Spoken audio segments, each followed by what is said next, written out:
Bila Bang Rocky benar menyatakan Al-Quran itu fiksi, maka menurut saya Bang Rocky lebih layak dipidana walaupun saya tidak akan mengajukan.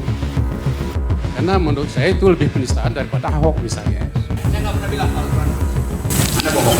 Oke, coba dibuka YouTube itu. Ya nanti bisa dicek ya. Tunggu. Supaya ini tidak direkam itu. Karena saya mesti protes duluan. Walaupun lu dungu Ahok, gua membela lu. Pengadilannya bilang jangan, Anda akan dijebak oleh Rocky Gerung. Ahok dungu, pengacaranya juga dungu.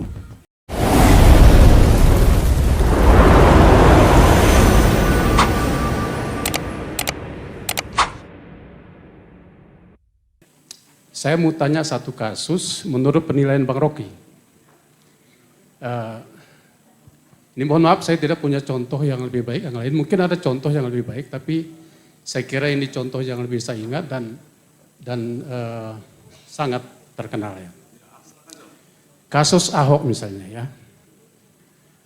Itu terjadi putusan itu di bawah demo berjilid-jilid ya.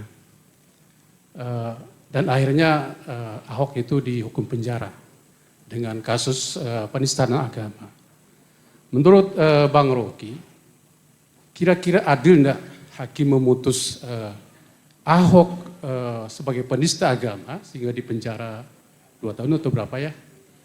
Hanya dengan ucapan beliau di Pulau Seribu yang sepertinya salah ucap gitu ya. Karena beberapa kali dia menyatakan tidak maksudnya seperti itu. Dibanding umpama dengan, mohon maaf sekali lagi Bang Rocky. Bang Rocky pernah bilang Al-Quran itu fiksi.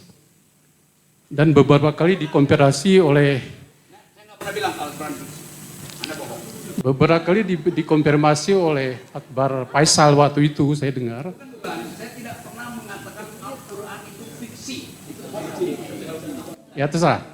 Tapi saya dengarnya seperti itu dan dikonfirmasi, diulangi berkali-kali oleh Akbar Faisal bahwa Bang Rocky bilang seperti itu. Oke, coba dibuka YouTube itu. Ya nanti bisa dicek ya. Tunggu. Supaya ini tidak direkam itu. Karena saya mesti protes duluan. Ya. Saya bilang, bila kitab suci itu fiksi, dia menimbulkan imajinasi. Bahkan saya kata bila. Saya nggak bilang Al-Quran dan saya nggak bilang kitab suci. Bila, if and only if, that's the logic itu. Oke. Kehati-hatian seorang hakim untuk mendengarkan itu juga bagian dari integritasnya. Nanti dikonfirmasi ke itu. Karena Bang Rocky bilang bila, saya juga bilang bila. Bila Bang Rocky benar menyatakan Al-Quran itu fiksi, maka menurut saya Bang Rocky lebih layak dipidana walaupun saya tidak akan mengajukan itu. Nah, karena menurut saya itu lebih penistaan daripada Ahok misalnya.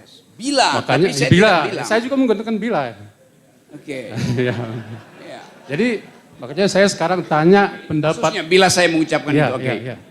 Jadi makanya sekarang saya tanya Bang Rocky, menurut Bang Rocky putusan terhadap Ahok itu adil tidak? Gitu. Oke, terima kasih. Oke, saya jawab perlahan-lahan. Jadi gini, sebelum menjawab itu, pertama kita tuh punya prinsip yang sebetulnya prinsip itu dipegang. Hakim itu nggak boleh komentari putusan. Itu satu, sehingga kemudian mengajukan pertanyaan atas putusan itu untuk penilaian orang di dalam forum akademis, menurut saya itu yang melanggar kaitannya dengan apa yang disebut dalam asas silent court. Jadi sekali lagi, silent court itu hanya sebatas kita tak boleh mengomentari putusan. Ya, kita bisa menangkap sendiri kebajikan putusan itu di dalam buah pikiran kita. Ya. Tapi silent court itu bukan artinya hakim atau pengadilan itu harus diam. Maka harus bicara dan sampaikan buah-buah pikiran kita yang cerdas dan berintegritas. Jadi jangan terjebak dengan asas silent court itu sehingga kemudian kita nggak bisa ngomong apa-apa. Silent court itu hanya sebatas kita nggak boleh komentari putusan, apalagi putusan yang sudah diputus, yang sudah berkekuatan hukum tetap, biarlah itu dia di alam pikiran itu. Sama kayak kasus O.J. Simpson di Amerika, ya, putusan terkait mengenai itu. Jadi aspeknya mungkin kalau mau dijawab ya abstrak. Kalau ngejawab itu nanti kita melanggar asas silent court ya. Tapi ya nggak apa-apa. Pertanyaannya sudah diajukan ya Pak ya, dan ya cukup berani. Karena diajukan saya jawab karena itu menyangkut kedudukan saya sebagai orang yang mengajukan diri untuk membela Ahok. Pengacaranya tolak. Ahok di dalam pidato dia di depan Universitas Indonesia, dia bilang begini. Perhatikan kalimatnya.